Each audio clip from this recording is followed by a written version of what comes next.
Hello दोस्तों। तो जैसा कि आप लोगों को पता है कि हम लोगों ने क्या किया था, एक बोर्ड एग्ज़ाम के लिए क्लास 12th के लिए इम्पोर्टेंट क्वेश्चंस की एक सीरीज़ स्टार्ट की थी, जिसमें हम न्यूमेरिकल सॉल्व कर रहे थे। तो सबसे पहले हमने न्यूमेरिकल रासायनिक बलगतकी के स्टार्ट किए थे। तो जिन लोगों ने अभी तक हमारे 3 लेक्चर हो चुके हैं, यानी 3 वीडियो अपलोड कर चुके हैं हम अपने चैनल में।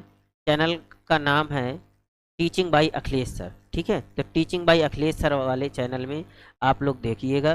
तो उसमें हमारे 3 वीडियो प्ले लिस्ट में जाइएगा, तीनों वीडियोस पड़े हुए हैं। ठीक है, तो चैनल का नाम क्या है? चैनल का नाम है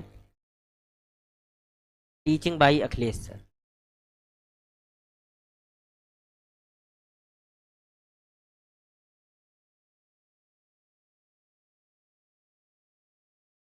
teaching bye Akhilesh sir. Akhilesh sir, तो इसमें देखिएगा टीचिंग बाय अखिलेश सर में। तो प्ले लिस्ट में जाइएगा, प्ले लिस्ट में 3 वीडियोस पड़े हुए हैं पिछले, वो देख लीजिएगा। या फिर आप लोग सर्च कर सकते हैं chemistry bye Akhilesh sir, search कर सकते हैं chemistry bye Akhilesh sir. Akhilesh sir, तो इसमें भी आप लोगों का क्या आ जाएगा, वीडियो मिल जाएगा आप लोगों को क्लास 12th के लिए इम्पोर्टेंट सीरीज का। ठीक है, समझ में आ गया? तो अब हमें क्या करना है, तो जो लास्ट लेक्चर था उसमें हम ये क्वेश्चन सॉल्व कर रहे थे, तो उसमें मतलब कुछ टेक्निकल एरर आ गई थी हमारे बोर्ड में। इस वजह से क्या हुआ था, वो क्वेश्चन पूरा नहीं हो पाया था। तो आज हम लोग यहीं से स्टार्ट करते हैं। ठीक है, तो ज़्यादा से ज़्यादा इस सेशन को अपने दोस्तों तक भी शेयर करा करिए, ताकि तुम्हारे दोस्तों को भी इस सेशन का फ़ायदा मिल सके। ठीक है, तो स्टार्ट करें अब। देखो, क्वेश्चन लगाना अलग बात होती है, आंसर ले आना अलग बात होती है। सबसे मेन चीज होता है क्वेश्चन सॉल्व करना, एक अलग बात है, आंसर ले आना वो भी एक अलग बात है। लेकिन सही अप्रोच के साथ कम समय में सही आंसर कैसे लाएं, ये एक अलग बात होती है। तो हम लोग सही अप्रोच लगा करके कम समय में और कम कैलकुलेशन करके सही आंसर कैसे लाएं, वो इन वीडियो में बता रहे हैं। तो चलो स्टार्ट करते हैं। तो देखो क्वेश्चन क्या कह रहा है, क्योंकि मेन चीज पता है क्या होती है, मेन चीज यही होती है कि अगर हमें क्वेश्चन पढ़ करके समझ में आ गया, क्वेश्चन पढ़ करके समझ में आ गया कि वो उसमें दिया क्या है और हमें करना क्या है, तो आसान रहेगा। तो मेन काम होता है क्वेश्चन को अंडरस्टैंड करना, यानी क्वेश्चन को समझना कि वो क्वेश्चन कह क्या रहा, उसकी फीलिंग्स को समझना, क्वेश्चन की फीलिंग्स क्या है उनको समझना, क्वेश्चन क्या कहना चाहता है उसको समझना। तो अगर क्वेश्चन एक बार में समझ में नहीं आ रहा है तो आप लोगों को परेशान नहीं होना है, दोबारा पढ़िए, दोबारा नहीं समझ में आ रहा है तिबारा पढ़िए। जब समझ में आ जाए अच्छे तरीके से तब सवाल स्टार्ट कर करिए लगाना। ठीक है, तो अब हम लोग स्टार्ट करते हैं। करा एक प्रथम कोटि की अभिक्रिया का अर्धकाल दिया हुआ है 60 मिनट है। तो प्रथम कोटि की अभिक्रिया है जिसका अर्धकाल 60 मिनट है। कितने समय में अभिक्रिया का वियोजन 90% हो चुका होगा? तो देखो इसको दो अप्रोच से लगा सकते हैं। फर्स्ट अप्रोच क्या होगी हमारी, यानी इसमें जो फर्स्ट है, तो इसमें भी बेटा देखो दो क्वेश्चन होंगे। कितने क्वेश्चन होंगे? दो क्वेश्चन होंगे। तो हम सबसे पहले देख लें,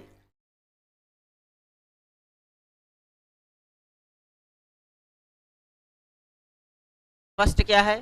फर्स्ट वे है, एक प्रथम कोटि की अभिक्रिया का अर्धकाल 60 मिनट है। अर्धकाल का मतलब क्या है, कोई पदार्थ कितने समय में आधा विघटित हो गया, वही उसका अर्धकाल कहलाता है। यानी जितने समय में वह आधा विघटित हो जाता, आधा मतलब 50% विघटित हो जाता है, वह उसका क्या कहलाता, अर्धकाल कहलाता है। यानी वह समय जिस पर कोई पदार्थ आधा विघटित हो जाता है अर्धकाल कहलाता है। क्या कहलाता है? अर्धकाल कहलाता है। तो यानी अगर हम किसी पदार्थ की प्रारंभिक सांद्रता देखें, तो किसी पदार्थ, मान लो हमारे पास कोई पदार्थ है, उसकी प्रारंभिक सांद्रता कोई भी पदार्थ हो अपने आप में 100% होगा। कितना होगा? 100% होगा।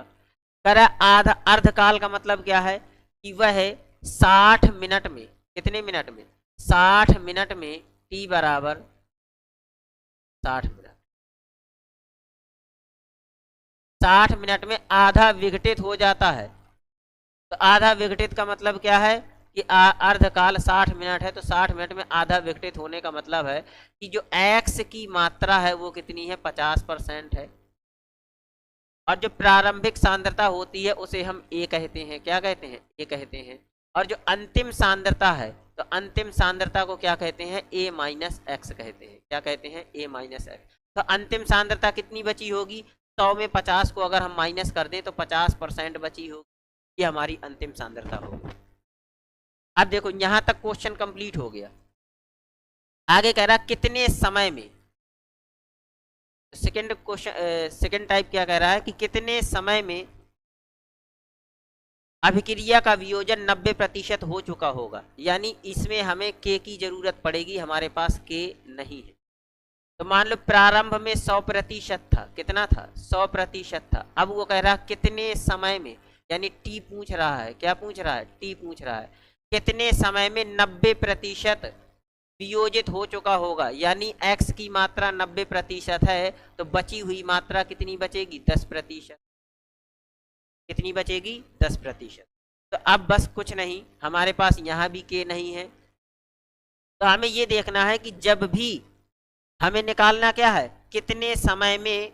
तो हमें समय निकालना है, लेकिन समय तो नहीं है हमारे पास, हमारे पास के भी तो नहीं है। तो हम के की वैल्यू कहाँ से निकाल लें? यहाँ से के की वैल्यू निकाल लें, और फिर हम यहाँ से क्या करेंगे? दोबारा फॉर्मूला लगा करके निकाल लेंगे। तो यहाँ से देखो, अब यहाँ से मेन होता है सॉल्व करना, स्टार्ट करना। तो ये हमारे क्वेश्चन में इतना सब कुछ दिया हुआ है। हमें अब क्या करना है? हमें अब ये करना है कि अब सीधे सीधे फॉर्मूला लगाना है और कैलकुलेशन करना है। तो देखो के बराबर क्या होता है?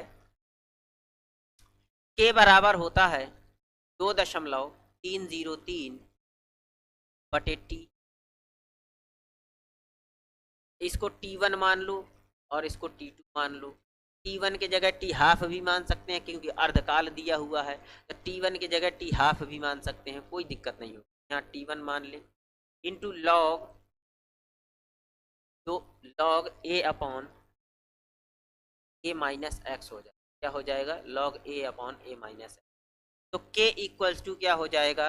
2.30 बटे T1 कितना है? 60 मिनट दिया है, इंटू लॉग ए कितना है? ए हमारा क्या है? 100 है, 100 हो जाएगा, 100%। और ए माइनस एक्स कितना हो जाएगा? 50% है। कितना है? 50%। यहाँ देखें, परसेंट से परसेंट कैंसिल हो जाएगा और 50 से 2 बार में 100 कट जाएगा। तो क्या हो जाएगा? के इक्वल्स टू 2.303 बटे 60। अब क्या करें हम? यहाँ से log 2 है ना, तो log 2 का मान कितना होता है? 0.6 दशमलव, log 2 का मान होता है 3। अब हमें ये गलती कभी नहीं दोहरानी है कि हम यहाँ से के का पूरा वैल्यू निकालें, कभी नहीं करना है। हमें सिर्फ वैल्यू पुट करके इस के को छोड़ देना। क्या करेंगे? वैल्यू पुट करके के को छोड़। अब हमें क्या करना है? सेकंड केस में चलना। फर्स्ट केस निपट गया, सेकंड केस में क्या कह रहा है कि कितने समय में 90% विघटित हो जाएगा। यहाँ पर अगर हम फार्मूला लगाएं सेकंड केस में, तो के बराबर हो जाएगा 2.303 बटे, मान लें यहाँ, यहाँ क्या हो जाएगा? लॉग ए अपॉन ए माइनस एक्स। क्या हो जाएगा? ए अपॉन ए माइनस एक्स। यहाँ से हम के की वैल्यू क्या हो जाएगी? 2.303 बटे टी, और लॉग ए कितना होगा? ए तो सब 100% है ना, तो 100% अपॉन ए माइनस एक्स कितना है? 10 है, 10% बचेगा। तो परसेंट से परसेंट कैंसिल हो जाएगा, 10 से 10 बार में कट जाएगा, 10 दहम 100। और हमें पता है कि लॉग ए बेस ए की वैल्यू कितनी है? 1 होती है। लॉग 10 बेस 10 की वैल्यू कितनी हो जाएगी? जाएगी जाएगी, यहाँ से आ जाएगा k इक्वल्स टू 2.30 बटे टी, और log 10 10 बेस 10 की वैल्यू कितनी हो जाएगी, 1 हो जाएगी। तो यहाँ इसको इक्वेशन नंबर हमने 2 मान लिया। क्या मान लिया, इक्वेशन नंबर 2 मान। अब हमें कुछ नहीं करना है, ध्यान से देखें तो ये जो हमारा k है ये भी प्रथम कोटि की अभिक्रिया का वेग स्थिरांक है, यह भी प्रथम कोटि की अभिक्रिया का वेग स्थिरांक है।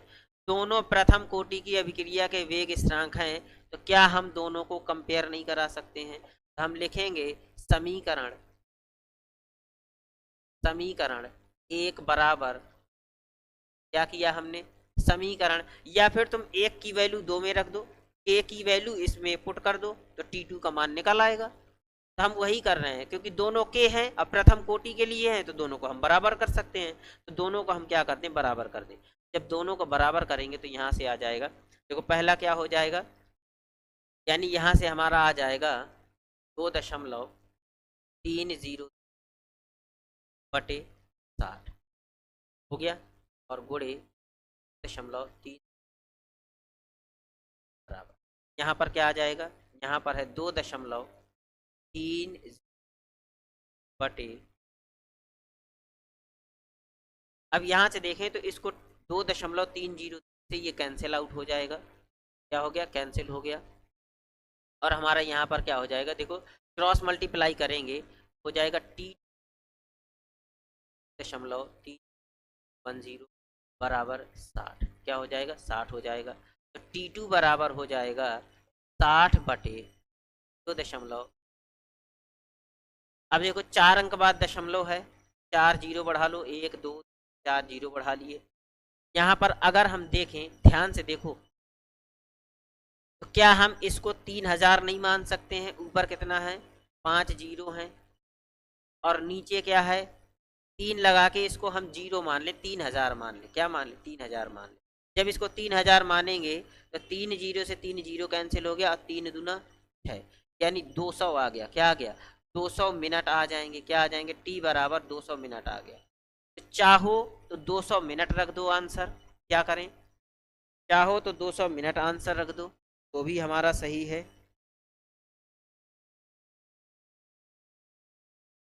क्लियर हो गया, चाहो तो 200 मिनट आंसर रख दो तो भी हमारा सही हो जाएगा, क्योंकि आंसर क्या आ रहा है, 199.33 आ रहा है, वो किसकी वजह से आ रहा है, 10 की वजह। तो अगर कैलकुलेशन से बचना है तो हम 200 मिनट रख सकते हैं, हमारा आंसर बिल्कुल सही होगा, कहीं से भी आंसर गलत नहीं होगा। और अगर हम 3010 का भाग देंगे जब इसमें, यानी जीरो से जीरो कैंसिल हो जाएगा, फिर 301 का भाग देना पड़ेगा, किसका भाग देना पड़ेगा, 301 का भाग देना पड़ेगा, तब हमारा आंसर बिल्कुल एग्जैक्ट 199.33 मिनट आ जाएगा।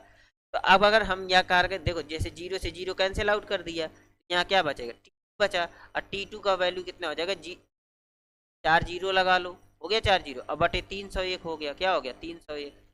अब अगर एक हटा करके हम क्या रख लें, यहाँ जीरो रख लें, तो हमारा आंसर क्या आ जाएगा, T2 बराबर आ जाएगा 200 मिनट, क्या आ जाएगा, तो हमारा ये भी आंसर क्या हो जाएगा, सही है, हमारा आंसर कहीं से भी गलत।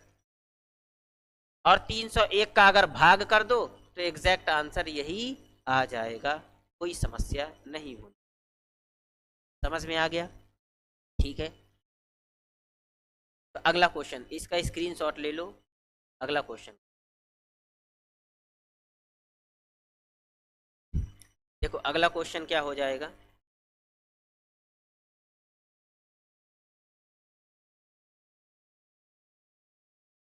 अगला क्वेश्चन कह रहा है,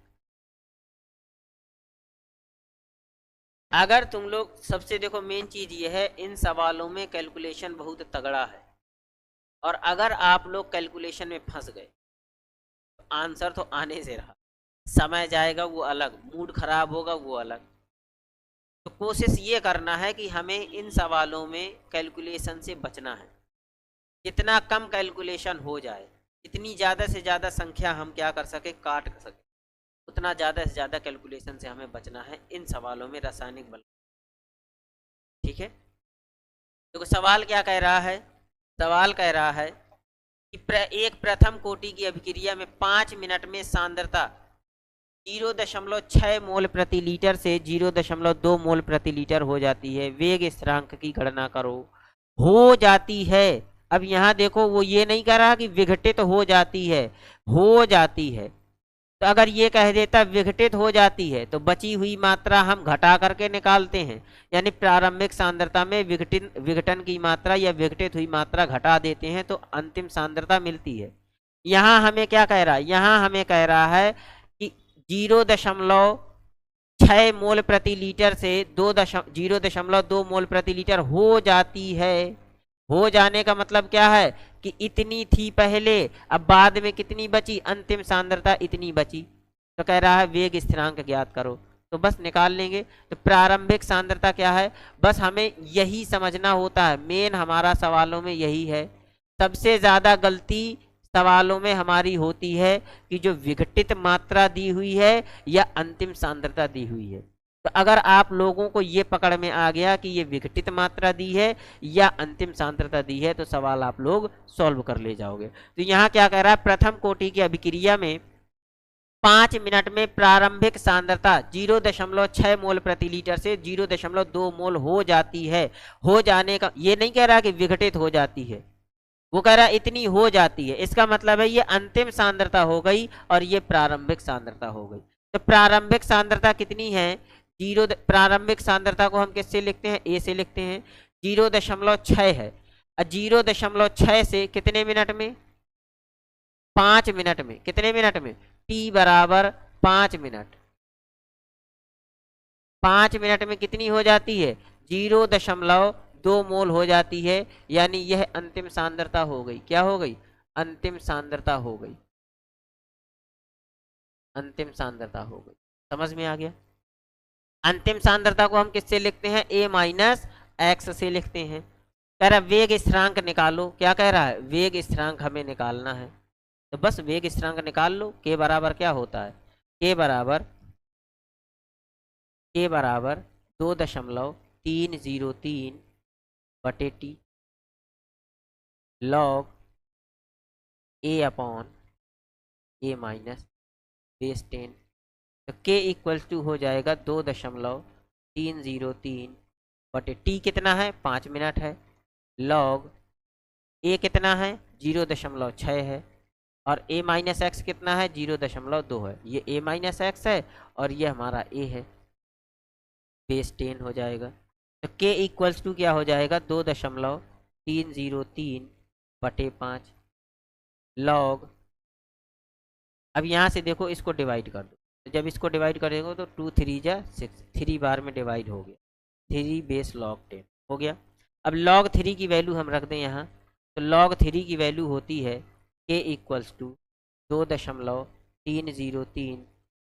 पहले वीडियो में मैंने बताया था कि जो log 3 की वैल्यू होती है, क्या होती है, log 3 की वैल्यू होती है 4771। क्या होती है, 0.4771 होती है। क्या होती है, 0.47। तो log 3 की वैल्यू हम यहाँ से रख देंगे 0.4771। क्या हो गया, 0.477। तो के की वैल्यू, अब देखो, अब इसमें कोई कुछ नहीं कर सकता है, इसमें हमें कैलकुलेशन करना ही पड़ेगा। क्या करना पड़ेगा, इसमें हमें गुणा करना पड़ेगा, गुणा करने के बाद भाग करना पड़ेगा। तो 2.303 गुणा 0.4771 बटे 5। अब इसमें क्या करें, कुछ नहीं कर सकते हैं, सीधी सी बात है कि इसमें गुणा करो और गुणा करने के बाद 5 का भाग दे दो।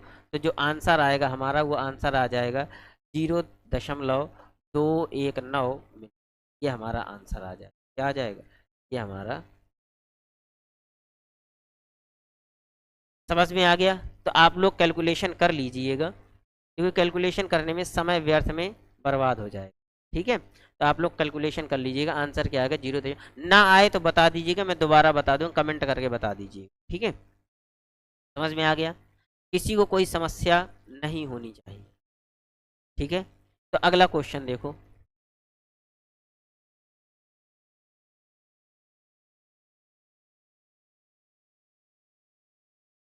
देखो अगला क्वेश्चन है,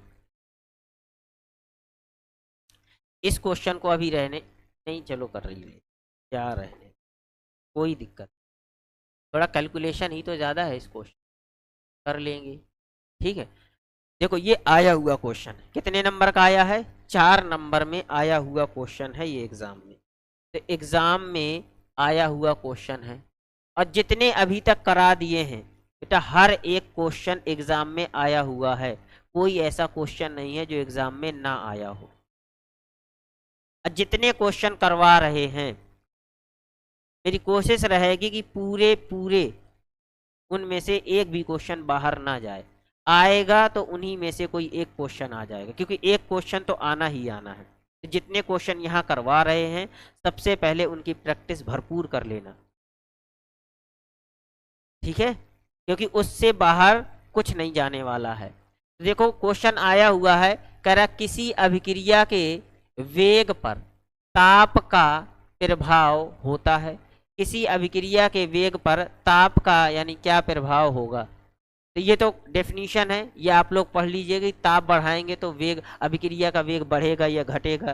तो ताप बढ़ाने पर क्या होगा, अभिक्रिया का वेग बढ़ जाएगा या घट जाएगा। ठीक है, समझ में आ गया, तो ये आप लोग लिख लीजिएगा।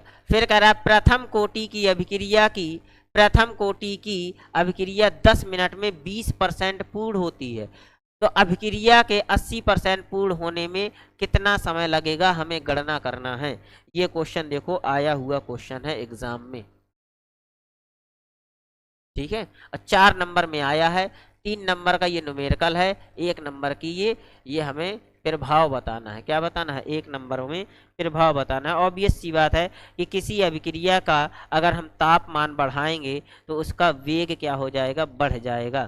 तो किसी अभिक्रिया का ताप बढ़ाने पर वेग बढ़ जाता है, क्योंकि काइनेटिक एनर्जी बढ़ जाती है। समझ में आ गया, किसी को कोई समस्या। तो एक प्रथम कोटि की अभिक्रिया 10 मिनट में 20% पूर्ण होती है। तो बस अब हम शुरू कर दें क्वेश्चन लगाना। क्या हो जाएगा क्वेश्चन हमारा, इसमें देखो फर्स्ट स्टेप क्या है, सॉल्यूशन। ठीक है, पहले स्टेप में कह रहा है एक प्रथम कोटि की अभिक्रिया 10 मिनट में 20% पूर्ण होती है। तो 20% पूर्ण होती है, समझ में आया। 20% पूर्ण होने का मतलब, बस सबसे मेन चीज है हमें सवाल को समझना।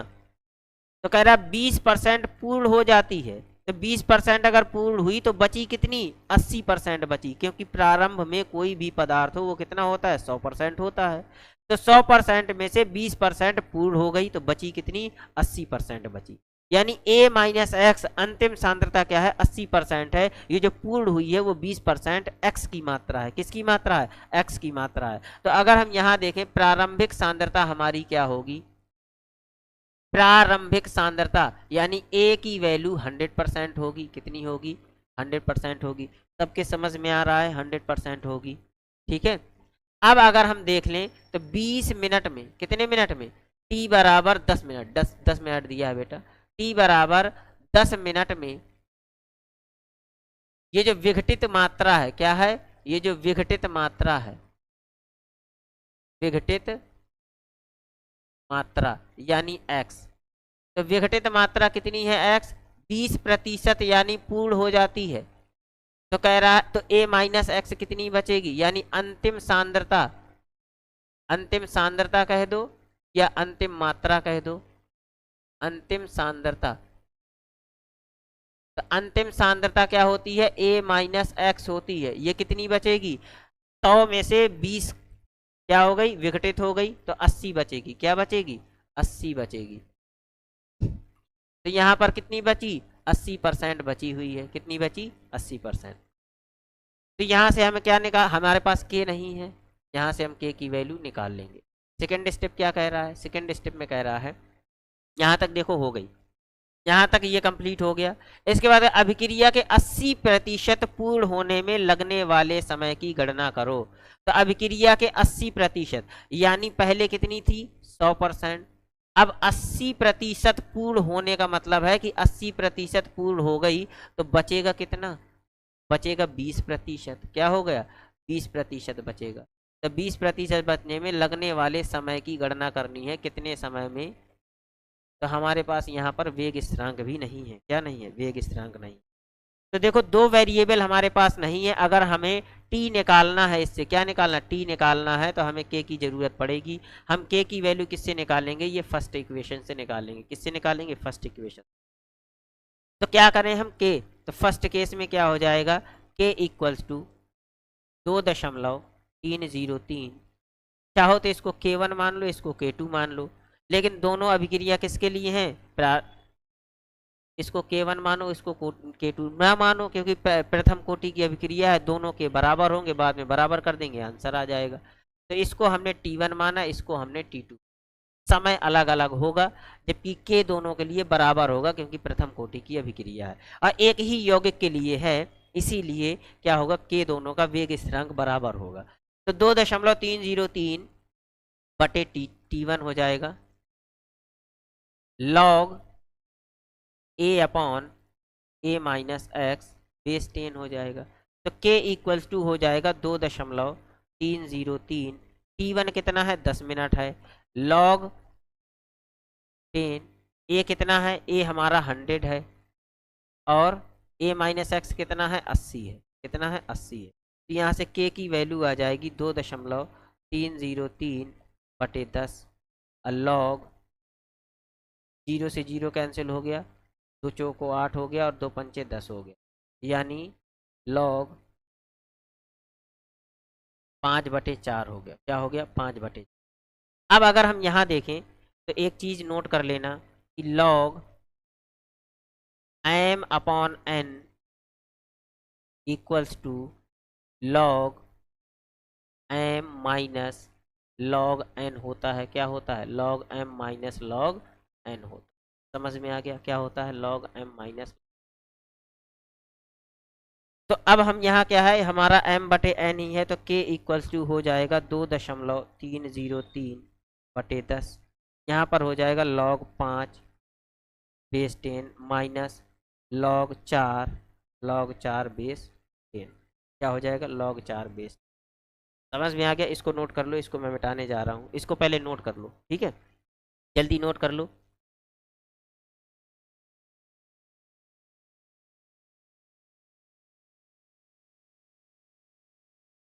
तो समझ में आ गया? इसको नोट कर लो पहले। हो गया? तो अगर हम यहाँ से देखें तो एक चीज और नोट कर लेना कि जो log 5 की वैल्यू होती है, किसकी वैल्यू? log 5 की वैल्यू होती है, log 5 की वैल्यू है 0.698। क्या है? 0.698। और log 4 की वैल्यू है, log 4 की वैल्यू हम कैसे निकालेंगे? इसको लिख सकते हैं log 2 की पावर 2, तो इसको लिख सकते हैं 2 log 2 लिख सकते हैं। और log 2 की वैल्यू हमें पता है क्या होती है? 0.3010 होती है। तो 2 का मल्टीप्लाई कर दो तो 0.602 हो जाएगी। कितनी हो जाएगी? 6। तो log 4 की वैल्यू क्या आ गई? 602 आ गई। समझ में आ गया? तो बस यहाँ से हमें क्या निकाल लेना है? इसकी वैल्यू निकाल लो। ये हो जाएगा k इक्वल्स टू, क्या हो जाएगा? k इक्वल्स टू 2.303 बटे 10 और इंटू, अब यहाँ से देखो log 5 और माइनस log 4 है, log 5 माइनस 4, तो log 5 की वैल्यू कितनी है? ये है। और log 4 की वैल्यू की है 0.62 है। क्या है? 0.602 है। 0.602 आ गई। तो अब इसमें हम क्या करें? दोनों को माइनस कर दें, इनमें दोनों को माइनस कर दें, तभी तो आएगी इन दोनों की वैल्यू, यानी log 5 माइनस log 4 की वैल्यू आ जाएगी। तो कितना हो गया? यहाँ 6 आ गया, यहाँ 9 आ गया और यहाँ 0.0। कितनी वैल्यू आ गई? ये आ गई 0.96, यानी यहाँ हम रख देंगे 0.296। ये इसकी वैल्यू आ गई, total value log 5 minus log 4 की। समझ में आ गया? आ गया कि नहीं आ गया? ठीक है। अब आगे देखो, आगे हमें क्या करना है? ये इक्वेशन नंबर 1 हो गई। अब इक्वेशन नंबर 2 में देखें, सेकंड में देखें, इसमें क्या? सेकंड केस में देखें। सेकंड केस में क्या है?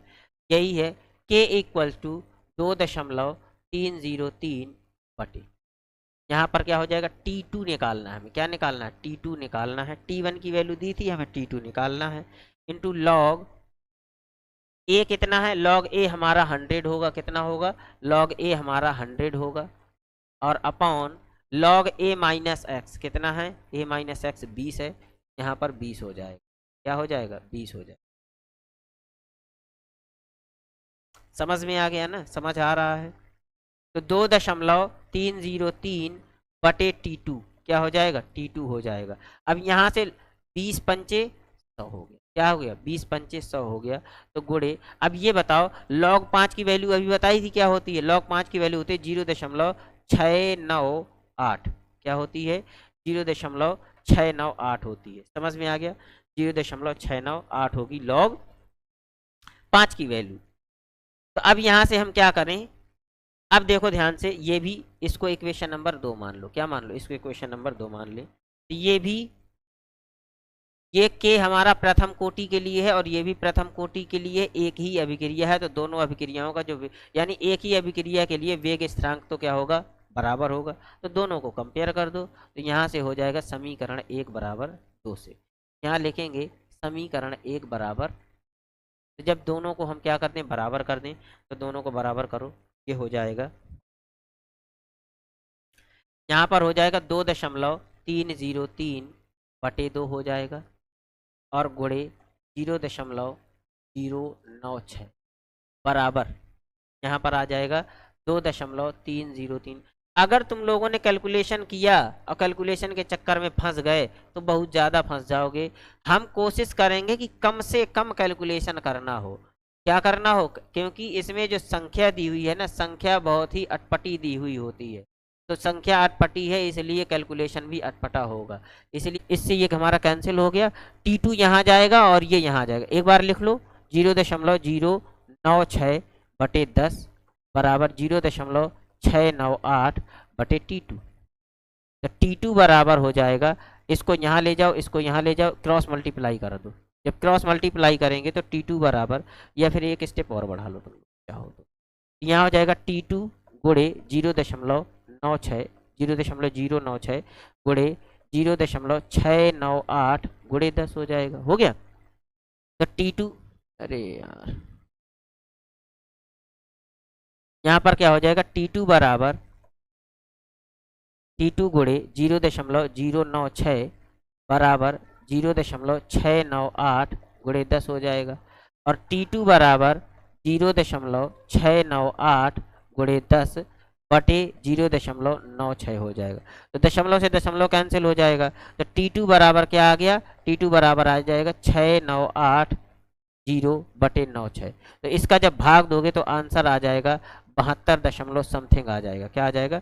72 दशमलव समथिंग मिनट आ जाएगा। समझ में आ गया? क्या आ जाएगा? 72 दशमलव समथिंग मिनट आएगा। उम्मीद है आप लोगों को सेशन बढ़िया पसंद आ रहा होगा। देखो ध्यान से, 20% खर्च होने में कितना लग रहा था? 10 मिनट लग रहा था। तो 80% खर्च होने में 72 मिनट के आसपास लगेगा। क्या लगेगा? 72। और ऑब्वियस सी बात है कि जब 20% खत्म हुआ तो 10 मिनट लगा है, तो 80% में ज़्यादा समय ही लगेगा और ज़्यादा समय ही हमारा आया है। समझ में आ गया? चलो आगे देखें, अगला क्वेश्चन क्या हो जाएगा।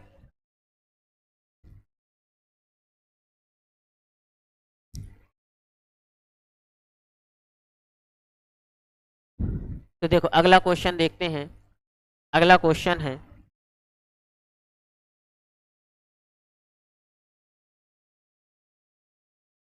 अगला क्वेश्चन कह रहा है प्रथम कोटि की अभिक्रिया को, देखो ये भी एग्जाम में आया हुआ क्वेश्चन है लेकिन 1 नंबर में आया है। कितने नंबर में आया है? 1 नंबर का आया है। प्रथम कोटि की अभिक्रिया को समझाइए। प्रथम कोटि की अभिक्रिया के लिए, प्रथम कोटि की अभिक्रिया को समझाना है। तो प्रथम कोटि की अभिक्रिया क्या होती है इसको समझाना भी है, यानी परिभाषा लिखनी है। प्रथम कोटि की अभिक्रिया के लिए वेग स्थिरांक का मान दिया हुआ है। अभिक्रिया के अर्ध आयु काल की समझ क्या बतानी है? अर्ध आयु काल की गणना करनी है। तो आसान सा क्वेश्चन है। क्या कह रहा है कि वेग स्थिरांक दिया है, के की वैल्यू दी हुई है, के इक्वल्स टू 5.5 गुणे 10 की पावर -14 पर सेकेंड। ठीक है, और हमसे टी हाफ पूछा है। तो टी हाफ क्या होता है? वह समय जब कोई पदार्थ आधा रह जाता है, अर्धकाल कहलाता है। तो टी हाफ बराबर बताया था क्या होता है? 0.693 बटे के होता है। क्या होता है? के होता है। तो 0.693 बटे 5.5 गुणे 10 की पावर -14 हो जाएगा। तो यहाँ से आ जाएगा 0.693 बटे 5.5 और इसकी पावर ऊपर चली जाएगी तो 10 की पावर प्लस 14 हो जाएगी। ठीक है, तो देखो 3 अंक बाद ऊपर 0 है, 2 अंक 1 अंक बाद तो 2 0 बढ़ा लिए तो यहाँ आ गया, कैंसल आउट हो गया। तो यहाँ से देखें ये क्या हो जाएगा, 693 बटे 55 इंटू 10⁻14 इंटू 10⁻²। अब ये -2 कहाँ से आ गया, इसको हम 100 लिख सकते हैं, 100 को जब ऊपर ले जाएंगे तो -2 हो जाएगा। तो ये हो जाएगा 693 बटे 55 और इंटू 10⁻12 हो जाएगा। क्या हो जाएगा, 10⁻12 हो जाएगा। समझ में आ गया। अब इसको भाग करें तो 55 से जब भाग करेंगे तो एक बार में जाएगा। कितनी बार में जाएगा, जैसे 55 से भाग करें तो 693 तो 55 एकम 55 हो जाएगा, यहाँ 4 बचा, यहाँ 1 बचा, 3 हो गया, 55 दूनी 110 हो गया। क्या हो गया, 110 हो गया। तो यहाँ 3 आ गया, यहाँ 3 आ गया, दशमलव लगाओ, 0 आ गया। कितनी बार में जाएगा, जल्दी बताओ। 55 25 5 6 का 30, 5 6 का 30, 3 6 बार में चला जाएगा लगभग। 6 पंचे 30 और 6 पंचे 30, 3 33।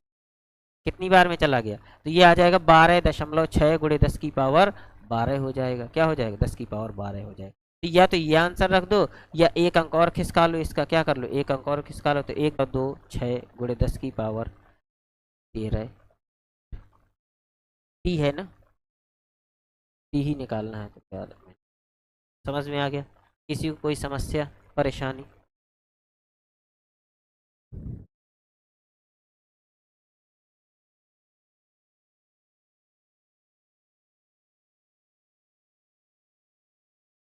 आगे बढ़े, अगला क्वेश्चन देखो। तो अगला क्वेश्चन क्या कह रहा है, ये भी देखो क्वेश्चन आया हुआ है। ये भी 1 नंबर का ही आया है। कितने नंबर का, 1 नंबर का आया है। कह रहा वेग स्थिरांक दिया है और अर्ध आयु की गणना करनी है। किसकी गणना करनी है, अर्ध आयु की। तो ये तो अब तो कर लोगे ना तुम लोग, ये कर लेना चाहो तो। देखो के वेग स्थिरांक के की वैल्यू दी है 6.93 गुणे 10⁻3 दी है। ठीक है, हमसे पूछा क्या है, पूछा है हमसे अर्ध आयु यानी टी हाफ पूछा है, कितनी समय में वह आधा रह जाएगा। तो टी हाफ बराबर हो जाएगा 0.693 बटे के होता है। क्या होता है, 0.693 बटे के की वैल्यू क्या है, ये है 6.93 गुणे 10⁻3। तो जी अब देखो 0 बढ़ा लो, दशमलव से दशमलव कैंसिल हो गया, 693 बटे 693 नीचे हो गया। और ये कितना हो जाएगा, ये पूरा 10⁻4 हो जाएगा। 10 की पावर ऊपर जब जाएगा या फिर नीचे रखे रहो, 10⁻4 हो गया। ठीक है, तो इधर देखो ये एक बार में कट गया। 1/10⁻4 को हम 4 0 लगा सकते हैं। 4 0 जब हटाएंगे तो 4 अंक बाद दशमलव आ जाएगा। कितने अंक बाद दशमलव, 4 अंक बाद दशमलव। ये हो जाएगा 0.001।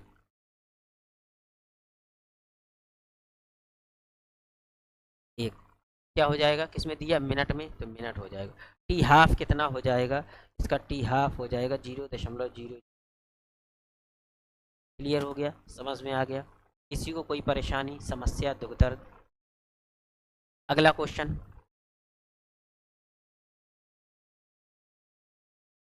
ठीक है। तो अगला क्वेश्चन देखो, अगला क्वेश्चन क्या हो जाएगा,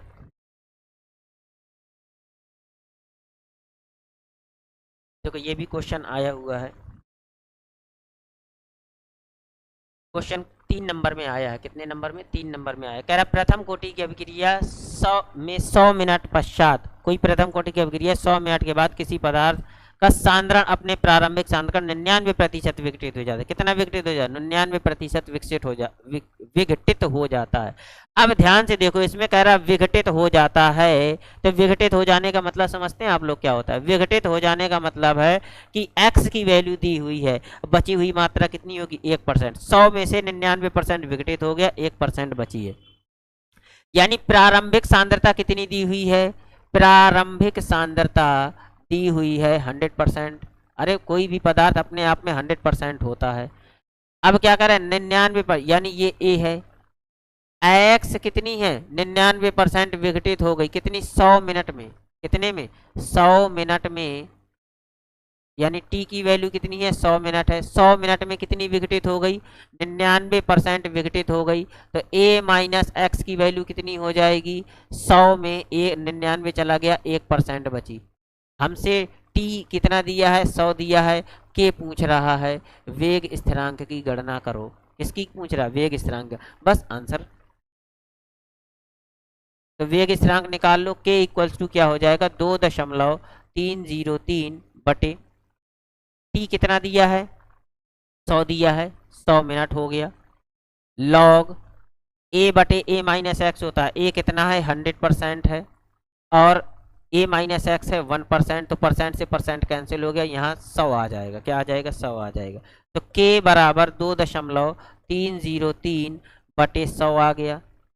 और log 100, log 100 का मतलब क्या है, 10 गुणे 10। तो यहाँ से क्या हो जाएगा, log 100 को हम लिख सकते हैं log 10 की पावर 2। क्या लिख सकते हैं, 10 की पावर 2 लिख सकते हैं। 2 कहाँ आ जाएगा, आगे आ जाएगा, तो 2 log 10 हो जाएगा। क्या हो जाएगा, 10 हो जाएगा। और अभी बता चुके हैं कि log, तो लिखेंगे log, since log a base a equals to 1 होता है, तो log 10 बेस 10 की वैल्यू भी 1 हो जाएगी। तो यहाँ से आ जाएगा 2 गुणे 1 यानी 2 आ गया। तो इसकी वैल्यू कितनी आ जाएगी, 2 आ जाएगी। कितनी आ गई, 2 आ गई। बस कुछ नहीं, मल्टीप्लाई कर लो। इसका भाग मत करना पहले, क्योंकि यहाँ से 2 से काट दिया 50 बार में, फिर भाग करो पहले। अरे जब जीरो वाली संख्या हो ना, उसको रखी रहने दिया करो लास्ट तक। देखो 2 तियाँ 6 हो गया, जीरो आ गया, 2 तियाँ 6 हो गया, और 2 दूनी 4 हो गया। 3 अंक बाद दशमलव, 3 अंक बाद दशमलव लगा दो, नीचे आ जाएगा 100। तो जब 2 अंक और हटाओगे तो 2 अंक बाद और आ जाएगा। तो यहाँ पर आंसर क्या आ जाएगा, 0.0, 2 अंक और आगे खिसक जाएगा ना, ये हो जाएगा 0.046 के। और क्या किस में दिया है, मिनट दिया है, तो पर मिनट हो जाएगा। इसमें दिया मिनट है तो पर मिनट। तो के की वैल्यू क्या आ गई, 0.046 पर मिनट आ गई के की वैल्यू। तो के की सांद्रता क्या हो जाएगी, 0.046 पर मिनट हो जाएगी। क्या यहाँ तक समझ में आ गया, क्या सबको मज़ा आ रहा है, ठीक है। अगला क्वेश्चन देख लें, अगला क्वेश्चन क्या है। और अगला क्वेश्चन इंपॉर्टेंट है, ठीक है। अगला क्वेश्चन क्या है, देखो। जिस तरह का मैंने पहले सबसे पहले क्वेश्चन कराया है, सेम टू सेम वैसी क्वेश्चन है, पहले क्वेश्चन की तरह है, सेम टू सेम। करा किसी प्रथम कोटि की अभिक्रिया के लिए सिद्ध करो कि 3/4 अभिक्रिया को पूर्ण करने में लगा समय उसकी अर्ध आयु काल का 2 गुना होता है। क्या कह रहा है, अर्ध आयु काल का 2 गुना होता है। तो इस तरह के क्वेश्चन आने के चांसेस ज़्यादा होते हैं, और सॉल्व करने में आसान उतना ही होते हैं। तो देखो सबसे पहले हम देखें सॉल्व कैसे करें, देख लो। कह रहा किसी प्रथम कोटि की अभिक्रिया के लिए सिद्ध करिए कि 3/4 अभिक्रिया को पूर्ण होने में लगा समय अर्ध आयु काल का 2 गुना है। यानी फर्स्ट स्टेप और सेकंड स्टेप, 2 स्टेप में जाएगा क्वेश्चन। कह रहा है तो मान लो इसकी जो प्रारंभिक सांद्रता रही होगी, प्रारंभिक सांद्रता ए रही होगी, कितनी रही होगी, ए रही होगी। अब क्या कह रहा है कि 3/4 को पूर्ण होने में जो लगा समय है, तो इसको 3/4 यानी टी 3/4 में जो लगा समय है, तो इसका यानी इतने 3/4 अभिक्रिया को पूर्ण होने में, पूर्ण होने का मतलब समझते हैं, पूर्ण होने का मतलब है कि इतनी अभिक्रिया पूर्ण हो गई है, 3/4 पूर्ण हो गई है, यानी विघटित हो गई है। तो बची कितनी होगी, यानी अगर 3/4 विघटित हो गई है तो a-3 a/4, यानी बची हुई मात्रा, ये अगर हम यहाँ देखें तो ये 3a, a की 3/4 क्या हो गई है, a की 3/4 विघटित हो गई है। तो बची हुई मात्रा क्या हो जाएगी, a माइनस एक्स। तो a में इसको घटा दो तो a/4 हो जाएगा, यानी a/4, यानी जो बची हुई मात्रा है वो कितनी है, a/4 है। क्या है, a/4 है। सेकंड केस में क्या कह रहा है, तो यहाँ से हम k की वैल्यू निकाल लेंगे, किसकी वैल्यू निकाल लेंगे, k की वैल्यू निकाल लेंगे। सेकंड केस देखो क्या कह रहा है, तो अर्ध आयु काल में जो समय लगा है वो कितना होगा। तो यहाँ से सबसे पहले हम t1 की इसकी वैल्यू निकाल लें, किसकी वैल्यू निकाल लें, तो यहाँ हो जाएगा k इक्वल्स टू क्या हो जाएगा 2.303 बटे t3/4 log a upon a minus x. तो ये कितना हो जाएगा a माइनस एक्स बेस 10। तो 2.303 बटे t3/4 log बेस 10। a कितना है a ही है, a माइनस एक्स है a/4। a से a कैंसिल हो गया, 4 ऊपर चला जाएगा। तो 2.303 बटे t3/4 कितना हो गया 3/4। यहाँ हो जाएगा log, और log 4 की वैल्यू क्या हो जाएगी, log 4 को हम लिख सकते हैं 2 की पावर 2, और 2 आगे आ जाएगा, कहाँ आ जाएगा आगे आ जाएगा। तो यहाँ पर हो जाएगा, अच्छा ये k की वैल्यू है तो t यहाँ ले जाओ और k नीचे ले आओ। तो यहाँ हो जाएगा t3/4 बराबर 2.303 बटे k हो गया। अब ये log 2 आगे आ जाएगा, log 2 की वैल्यू होती है इंटू 2 गुणे 0.3010। ये किसकी वैल्यू होती है, log 2 की वैल्यू होती है। यहाँ तक समझ में आ गया, इसको मानो इक्वेशन नंबर 1। अब इक्वेशन नंबर 2 क्या हो जाएगी, तो इक्वेशन नंबर 2 हो जाएगी, देखो ध्यान से, तो यहाँ तक सॉल्व हो गया ना। अब कह रहा है तो पूर्ण होने में लगा समय, अब उसकी अर्ध आयु काल का 2 गुना है। तो अर्ध आयु काल क्या होता है, अर्ध आयु काल का 2 गुना है। यानी अर्ध आयु काल का मतलब समझ में आया कि अगर पहले, देखो ध्यान से, अर्ध आयु काल का मतलब है कि अगर प्रारंभिक सांद्रता उसकी a थी तो t हाफ में कितना समय लगा होगा, t हाफ में कि यह a/2 हो गई होगी। कितनी हो गई होगी, a/2 हो गई होगी। प्रारंभ में अगर a है तो कितने समय में वह a/2 हो गई होगी, यही हो गया अर्ध आयु काल। तो अर्ध आयु काल का मतलब यहां से निकाल लें, तो t हाफ निकालें यहां से, तो t हाफ बराबर क्या हो जाएगा, देखो ध्यान से, t हाफ इक्वल्स टू 2.303 बटे k हो जाएगा। और यहाँ हो जाएगा log a/a/2, a/a/2 हो जाएगा। a से a कैंसिल हो गया, तो t हाफ इक्वल्स टू क्या हो जाएगा 2.303 बटे k हो जाएगा। और ये 2 ऊपर चला जाएगा तो log 2 हो गया, log 2 की वैल्यू होती है 0.3010। Equation number 2। अब हमें से कह क्या रहा है, कह रहा है कि किसी प्रथम कोटि की अभिक्रिया के लिए सिद्ध कीजिए कि 3/4 अभिक्रिया को पूर्ण होने में, यानी 3/4 अभिक्रिया को पूर्ण होने में जो समय लगा है वह अर्ध आयु काल का 2 गुना होगा। यानी समझ में आया, t3/4 बटे t हाफ निकाल लो, क्या निकाल लो, t हाफ निकालो। यानी इक्वेशन नंबर 1/2 कर दिया, क्या कर दिया, इक्वेशन नंबर 1/2 कर दिया। यानी 3/4 में 3/2 का, तो यहाँ से हो जाएगा 2.303 बटे के गुणे 2 गुणे 0.3010 बटे, यहाँ से क्या हो जाएगा, टी हाफ रखो तो 2.303 बटे के हो गया इंटू 0.3010। देखो इससे ये कैंसिल हो गया, इससे ये कैंसिल हो गया, और ये के से के कैंसिल हो गया। क्या हो गया, के से के, ऊपर सिर्फ 2 बचा। क्या बचा, ऊपर सिर्फ 2 बचा है। तो इसका मतलब हो जाएगा, यहाँ देखो, इसका मतलब हो जाएगा कि t3/4 अपॉन t हाफ बराबर 2/1। क्रॉस मल्टीप्लाई कर दो, तो क्रॉस मल्टीप्लाई करेंगे तो t3/4 बराबर 2 गुणे t हाफ। और यही निकालना था हमें, क्या निकालना है, 2 गुणे t हाफ। यही हमारा आंसर हो जाएगा, क्या हो जाएगा, यही हमारा आंसर। वही तो कह रहा है ना कि 3/4 में, किसी अभिक्रिया के 3/4 विघटित होने में जो समय लगा है वो टी हाफ का कितना होना चाहिए, 2 गुना होना चाहिए। तो क्या ये 2 गुना नहीं है, तो 2 गुना है। यही हमें सिद्ध करना था, क्या करना था, यही हमें सिद्ध करना था। समझ में आ गया, तो यही हमारा क्या हो जाएगा, ये प्रूव्ड हो जाएगा, यही हमें सिद्ध करना।